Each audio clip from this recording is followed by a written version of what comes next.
afternoon, and thanks for joining us today.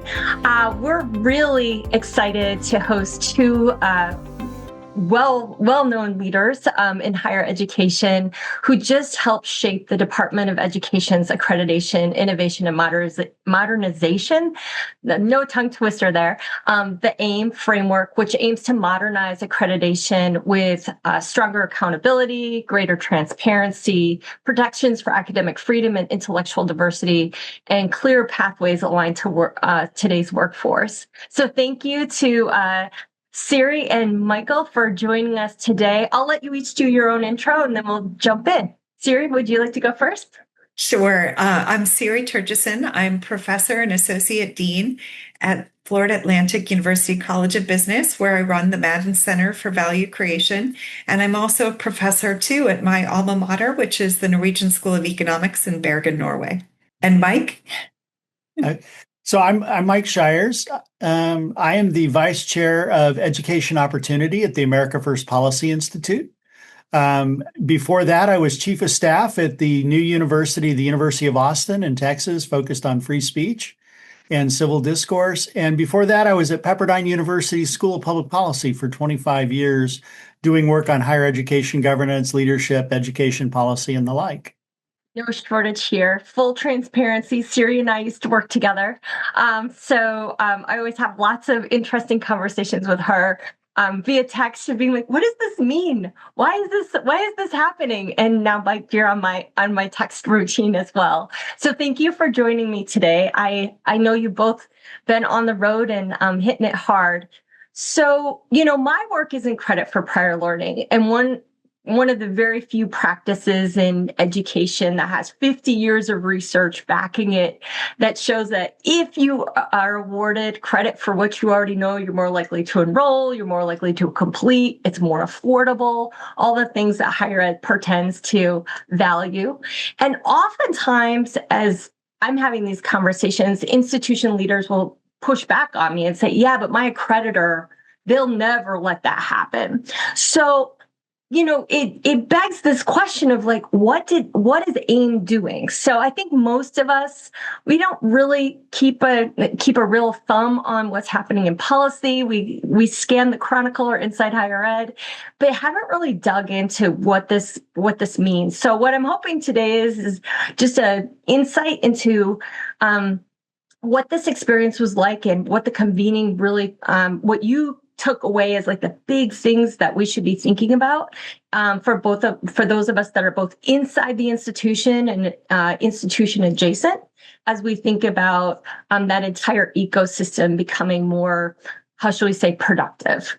So with that opening, I guess, Michael, I turn to you first and just say, why is AIM important right now? There's been a lot of disruption over the last couple of years, but why is it now? And what does this actually mean for the top line for higher ed? Sure. I mean, that is actually kind of maybe the most important question about all of this. I mean, I would say your question is one of the first times I've heard production and productivity in the same sentence as accreditation. I mean, we are literally in an environment where, accreditation is all about quality. I mean, it started a long time ago when institutions would get together and say, hey, we're a real university. We've been accredited, and we all agree that we're a real university and that our programs are real. Over time, that's evolved, and accreditors took a central role when the federal government started investing heavily in higher education as sort of a gatekeeper for access to federal money. And that's really, that's where the heat and the energy in the room happens, because that has real financial consequences to institutions. And so the AIM committee meetings, it was accreditation, innovation, and modernization, really was about, we have reached a time where higher education is changing dramatically, where the marketplace, the ideas, the mechanisms, the tools, and we want to, I mean, this is not even focusing on AI and what it might do in terms of disruption to this sector. This is just literally institutions have been adapting to the economy and the world and social media and the internet and everything else. And so a system that goes back 100 years essentially and says, we're all going to meet, we're going to fill out a bunch of pieces of paper, and then we're going to talk about how well or how poorly we're doing on things, just isn't super responsive to that environment.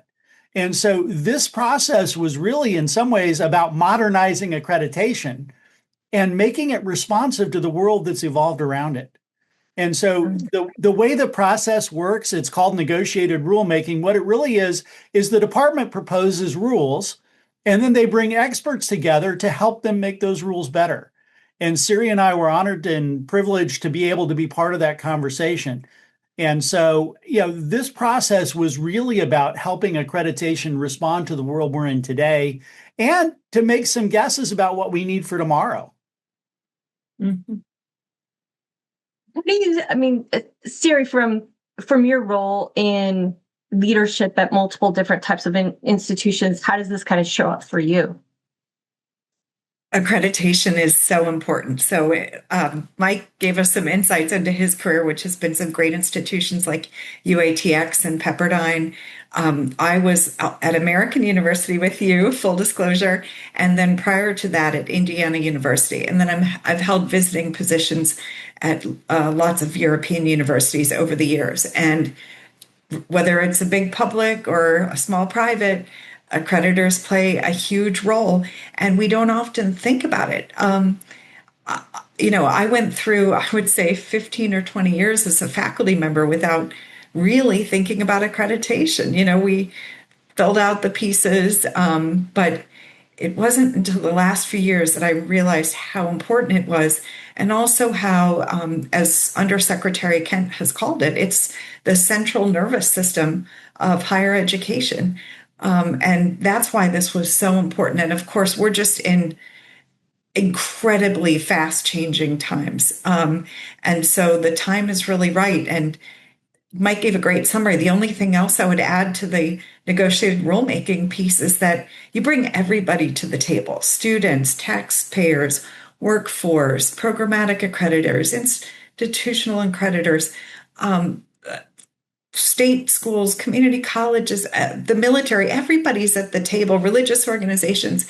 So you can really work together on this. And that's super important. That's it. So, having been in the business school with you, right? We had our business accreditation, and then we had the university accreditation. Sometimes those things felt at odds. Do you see that this kind of unlocks those odds, Siri, on that, or is that perhaps that's too loaded of a question? Actually, I've been thinking about it a lot because, as we know, in business schools and also in other different types of colleges inside a university, you've got to have accreditors, but they actually have no Title IV mandate. So, for example, the AACSB is a voluntary to a voluntary. So the Title IV funding doesn't flow through AACSB.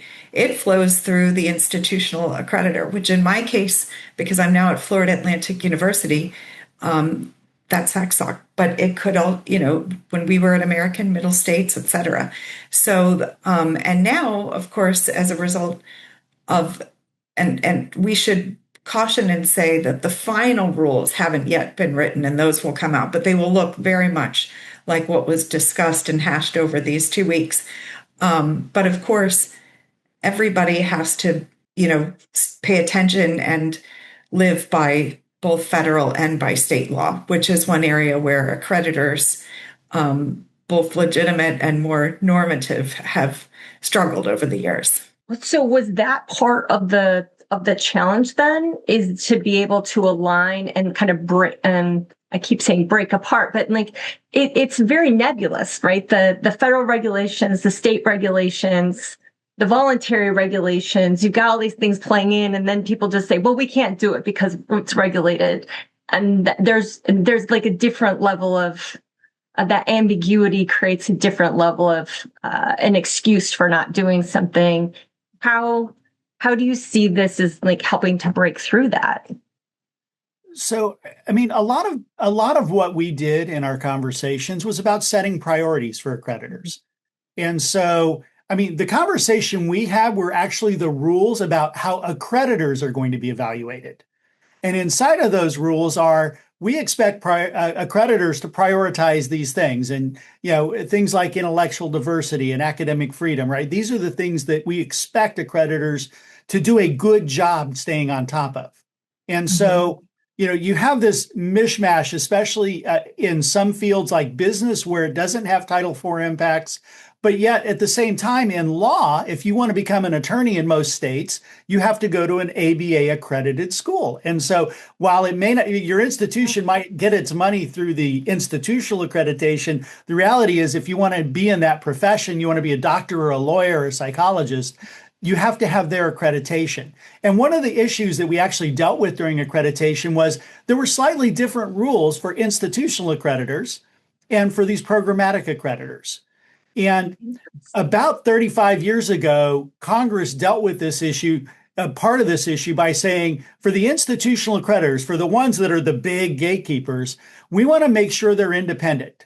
I mean, you could think about like Consumer Reports doing evaluations of blenders.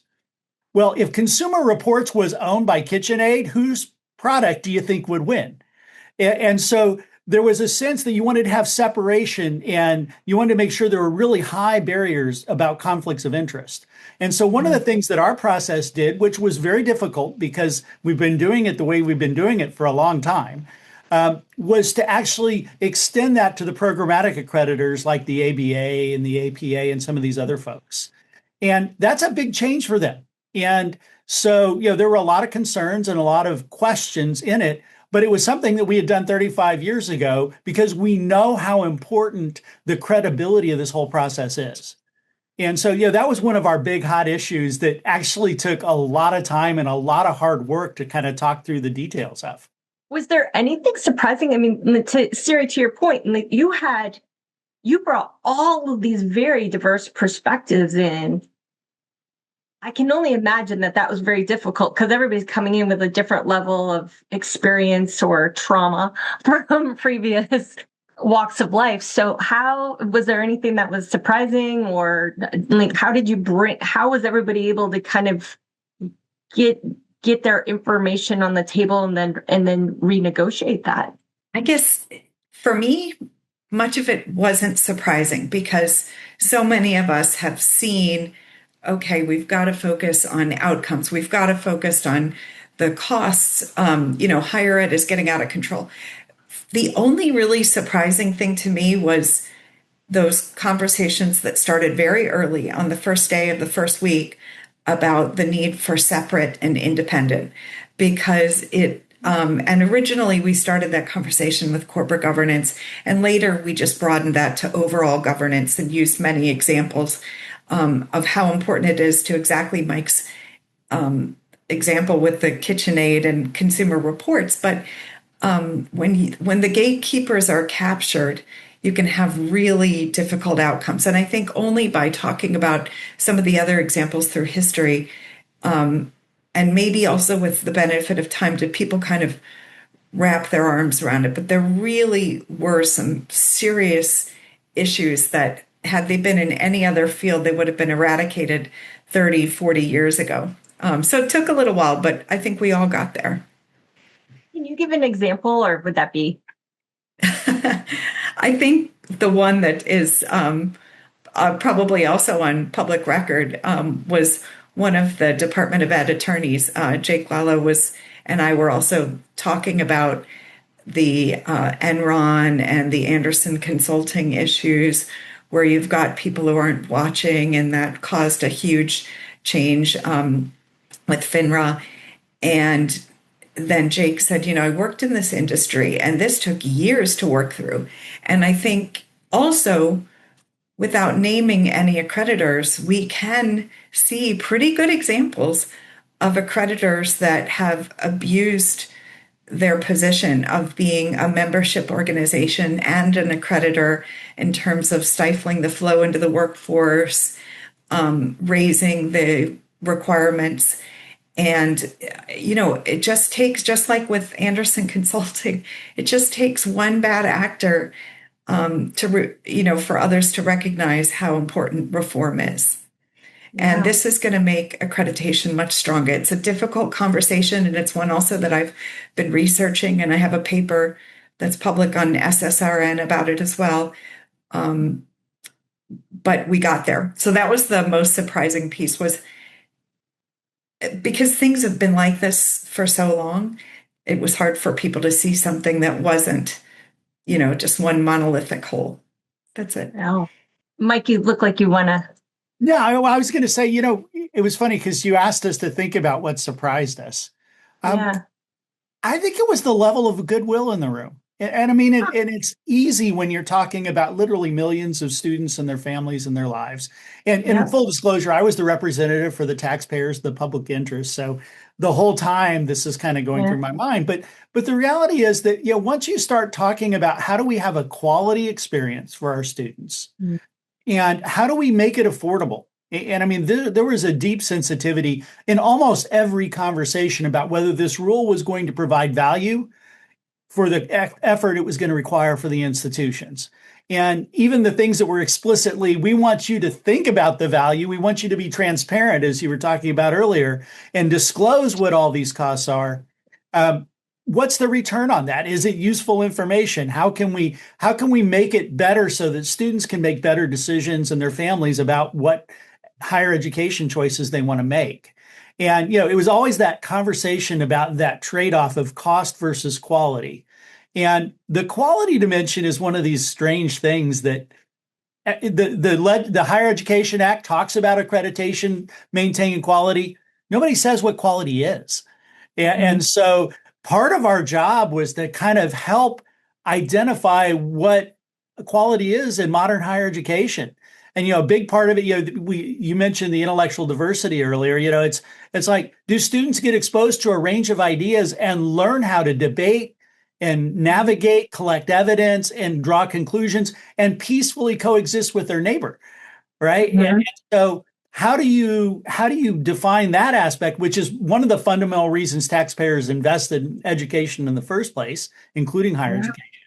And so, those things became central to our conversations, and actually were some of the most rewarding. But it was the fact that there was a sentiment about goodwill, and the fact that despite all the variation and interest in the room, we were able to come to consensus and say, you know what?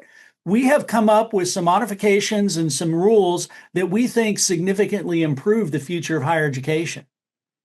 Yeah.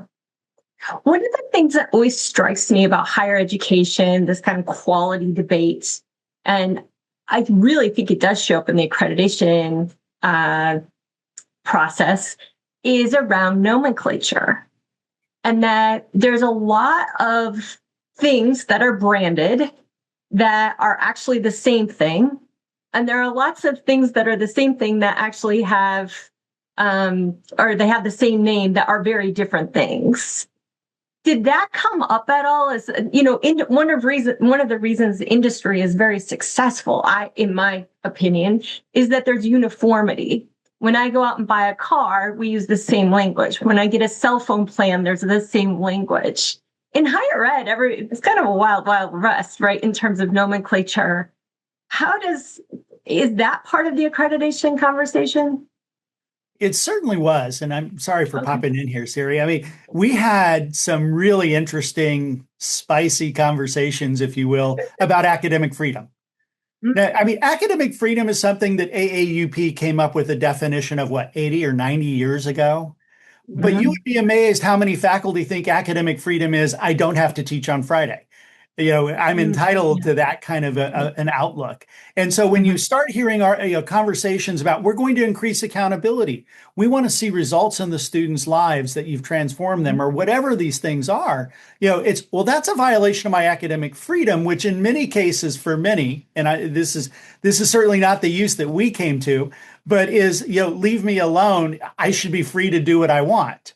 And so, but that particular issue created such a dialogue that eventually the definition that we had, that the department had cribbed basically from AAUP and just made a couple minor tweaks to, was moved to the preamble where it wasn't regulatory because there was such a sensitivity to its meaning and to its widespread mixed uses amongst, I think, every interest group in the academy and outside. So what do you think on that?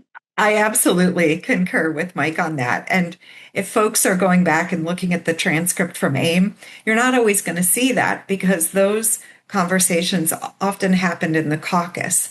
And there were several caucuses of different parties. And a caucus can come together with all except for one party in the room, or just two or three, et cetera. And there were quite a lot of caucuses the first week, and then especially the second week. And the other thing that folks won't see, and to Mike's earlier point, is that we did talk together and walk to lunch and go out to dinner with each other. So although it might have seemed fiery in the room, there everybody was having conversations and being kind to one another. And I think we all enjoyed the discussion and we're there to represent our various stakeholders. There were many times people would say privately to both of us, I think, well, our stakeholders they really need us to hold the line here. And we can have those conversations, outside of the AIM committee. But I do think that there was genuine goodwill. Everybody applied and wanted to be there to make higher education better. One of the other things that I find in higher ed is that even though a lot of people have gone to college or been in college, or they know somebody who went to college, they want their kids to go to college, whatever it might be, is that there's often a belief that if you've not been inside the academy, you certainly can't understand how it actually works. And so when these groups come together with this diversity of contribution, it's oftentimes what I read about when people are saying, well, how could you possibly be a college president? You've never been a faculty member, even though a faculty member isn't necessarily preparing you to be a college president. So as you think about that, I mean, do you see any, was the diversity of thinking that is in the room actually kind of superseding that caution, which is how can you even possibly understand the impact that you're going to have on higher ed when many of you are not inside and you don't understand how the cookies are baked? I think the good news is most of the people in the room have been involved with higher ed for a long time. Now, some of them have been involved with accreditors for a long time and hadn't taught a class in decades. And so there was definitely some variation. You could tell the classroom folks. I've actually done it from both sides. I know Siri was talking about, her experience as a faculty member. I was a faculty member, an administrator, and one of the campus leaders for essentially 7 accreditation cycles over my career. And so, I got to see all of the messy pieces. And having people who weren't part of those processes, when you're talking about these processes, you're talking about, a site visit, the drama and the expense and the effort that goes into one of these. And also the sleight of hand, make sure we schedule it on a day when this person's out of town kind of stuff that goes on in the background, right? The practical aspects of it. At the end of the day, that process gets lost from the intent. One of the coolest things about being in that room, in my opinion, and I taught public policy for 25 years, is it was the perfect crucible to do policy work where you were building consensus and trying to actually solve problems that various constituencies brought to the table. There's almost no setting I've been in, and certainly the political environment today isn't one of them, where people come in with goodwill, not pursuing power, pursuing interest, which is legitimate, but at the end of the day, willing to put those things aside and make trade-offs to accomplish a greater purpose. I mean, I told somebody, I said, this is the most fun I've had in public policy, I think, in my career, at which point they said, there's obviously something wrong with you. What do you say? There's some trauma here. I mean, you bring up so many good points. So does that mean that there are some metrics that have surfaced, or is it more qualitative? Are there some hardcore metrics that are going to come out of this convening? I could jump in and say, I really think folks are on the outcomes and not on the inputs. And we have good data from states, including my own here in Florida, on what you can measure for outcomes in terms of 4-year graduation rates, median earnings, or going to graduate school after undergrad, et cetera. So I think, we can't be prescriptive about what those are, but we can ask the accreditors to think about that. And that's way more important than some of the inputs, which could be measured. And one that was frequently brought up was number of books in the library. So The Yeah, one, not to pick on you, the, oh, yeah, sorry, go I was going ahead. to say not to pick on the lawyers, but that was one of the big issues when I was a faculty member at Pepperdine. The law school would say, "Oh, we need more for our library because the ABA makes us." And then somebody would say, "Well, what's your bar passage rate?" "Oh, we don't want to talk about that, and we don't have to." Right? I mean, literally just shifting that focus, transforms the game. That is such a great example, Mike. That is such a great example. Yeah. I think that one of the questions that I also have around accreditation is that who the students are and what is being taught is changing so quickly, right? This notion of the 4-year or 6-year graduation rate, even as an outcome, seems to be limiting to me, right? Mhm. When the idea might be is that people might take 10 years to finish a degree. And for them, that's okay because they're working part time. This is not something that they can take time off for whatever the reason might be or what they can afford at the time, all of these types of things. Do you get a sense that the accreditors are going to, or this process has opened up some thinking about that some of these guidelines or even metrics are need to be completely reimagined? I think that there's two parts to the answer to that. One is absolutely. I mean, just focusing on outcomes. Higher ed has been trying to do this for 20 or 30 years. I mean, I was part of the team that launched assessment at Pepperdine a long time ago in the early 2000s when we were trying to figure out how to meet this accreditor demand for outcomes. And we struggled. Faculty struggle. I give a grade. That's assessment. We're done. And it was one of those things where it was like, okay, but what are the outcomes for the kids? How many of them have jobs? And we were a professional degree. And so, like, our primary metric became, okay, how many have jobs in policy 6 months after they graduate? How many have it 6 years after they graduate?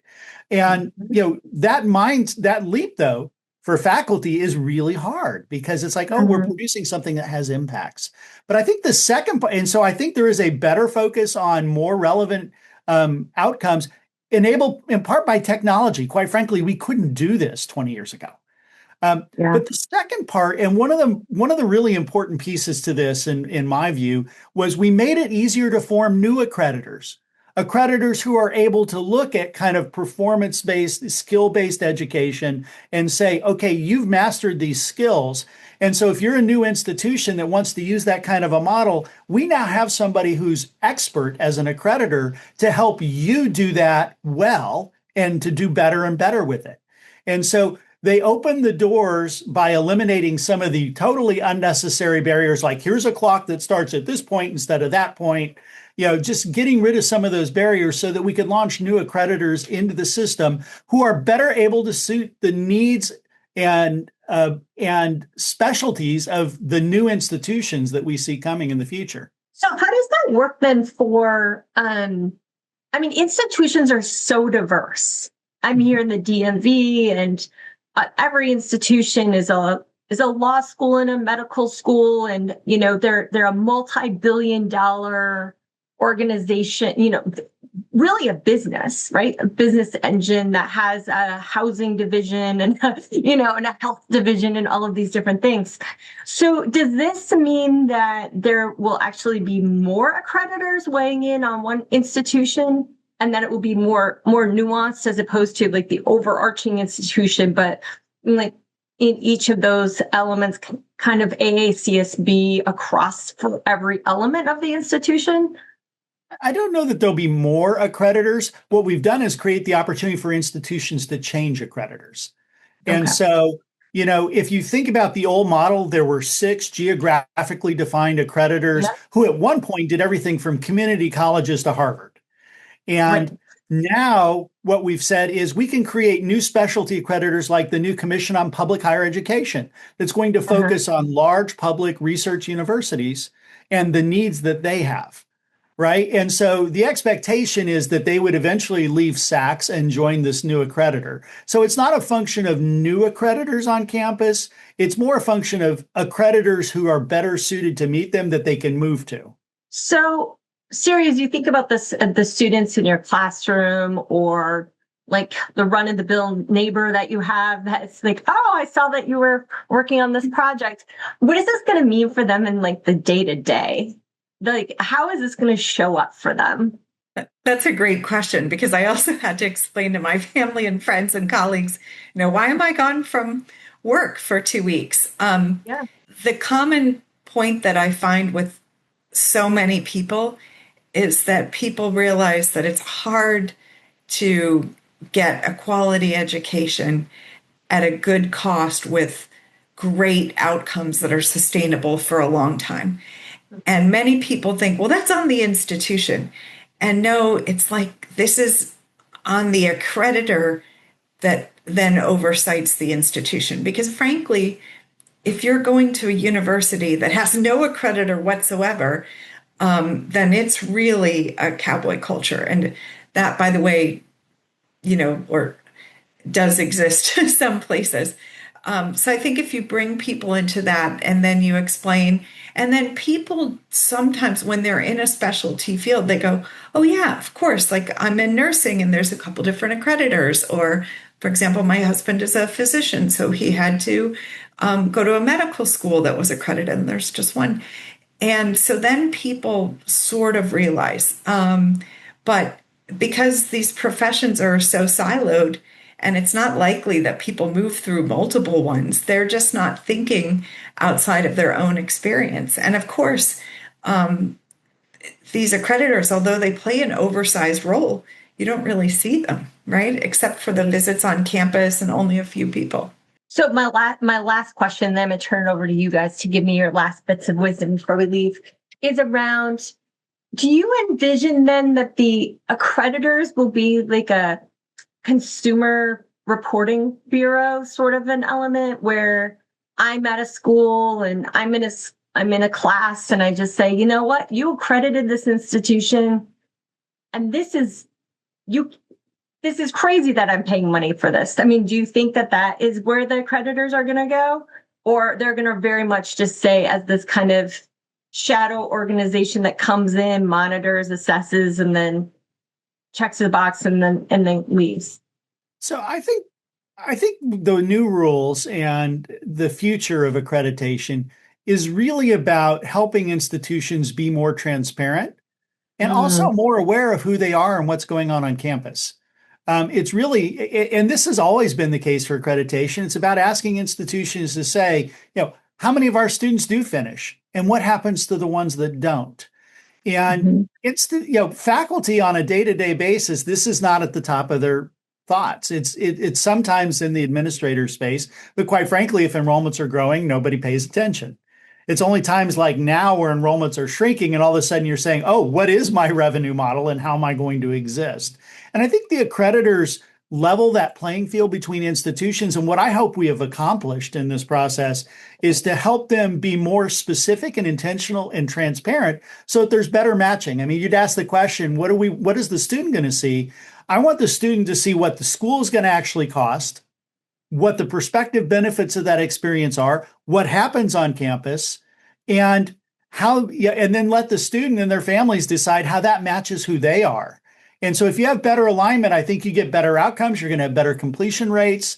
But at the end of the day, nobody's going to walk out of it going, wow, I just took out $50,000 in debt and spent 4 years of my life, and I'm at Starbucks, making lattes because I don't know what to do. And nobody's really gotten me any help. And so I think that's the really powerful part of this, is just making the purpose of the institution more clear to the student and helping the student find the right one.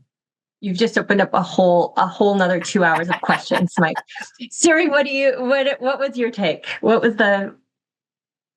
I thought Mike did a great job summarizing. And the only thing I would say is that accreditors are themselves quite heterogeneous, right? So you've got some that are only accrediting 6 programmatic institutions. You've got others that are accrediting 100 institutions.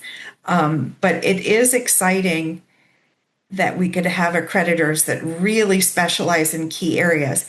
And as we often talked about, and should be in the transcript, the idea that these universities wouldn't be pushed to the same kind of cookie cutter solutions, that there could be even greater variety. And I think that's really to Michael's point. Like, what are we going to specialize in? What are we here for? What kind of peer and other feedback are we going to get that's going to make us even stronger? Again, now you've got another 2 hours that we have to follow up on. This is awesome. If you were going to say there's one thing that wasn't asked today that the general population, those of us in higher ed or higher ed immediately adjacent, should be thinking about as it pertains to AIM, what is it? Siri, you can go first.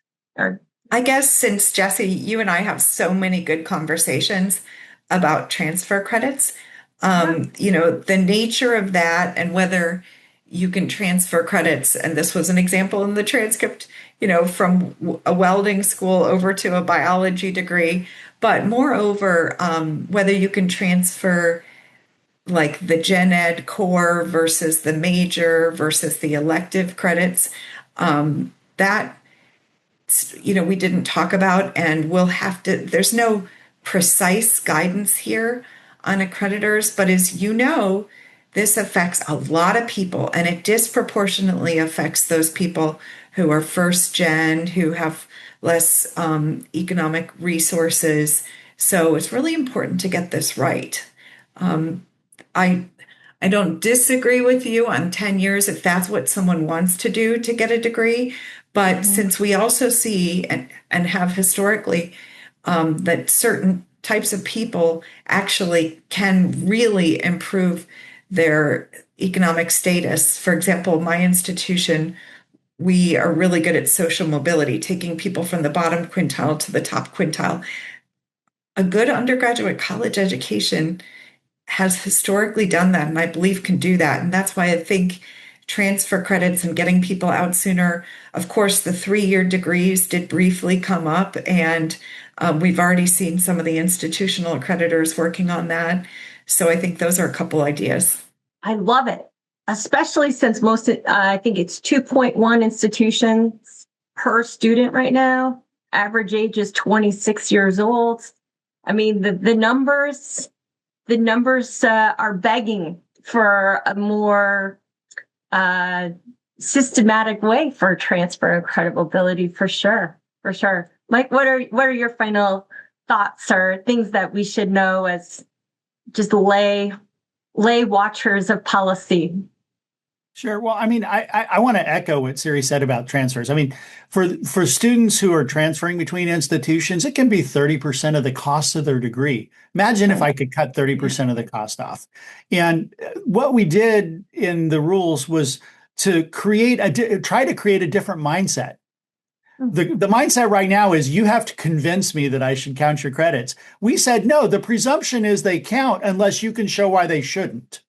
And so it put the burden of proof on the institutions to make the case. Is that going to be transformative? Is that going to change everything? If we can change that mindset, we've made a huge step forward. And I think we've done one really important thing. And I talked a little bit about how we've opened the door to new accreditors. But the other part is I think we've really strengthened the consumer protection that's implicit in the accreditation process by having clear accountability measures. Again, not specifying what they are, but saying you need to have them and you need to be public and open about them. That by having those conversations, we've not only helped students and families, but we've helped the government and universities understand what their investment is going towards. And at the end of the day, what the public return on that investment is, and quite frankly, where the waste is happening. And so I think as we change the rules, and remember we were governing who the accreditors were, that we opened the door to innovation in that space and modernizing it with the modern world, but we also were careful to preserve the accountability so that you don't have fly-by-night accreditors coming in and saying, hey, we'll cut a deal with you if you sign off on us. And so I think we balance those things really well. I think the rulemaking process lends itself really well to that. And at the end of the day, Maybe the biggest surprise of all was that with all this complexity, we actually were able to come to consensus and have the people in the room agree that what we've produced was worth keeping, and that it can help shape the next conversation. That's awesome. So the next steps are you guys have one more convening to come together on it, or you're totally it's done.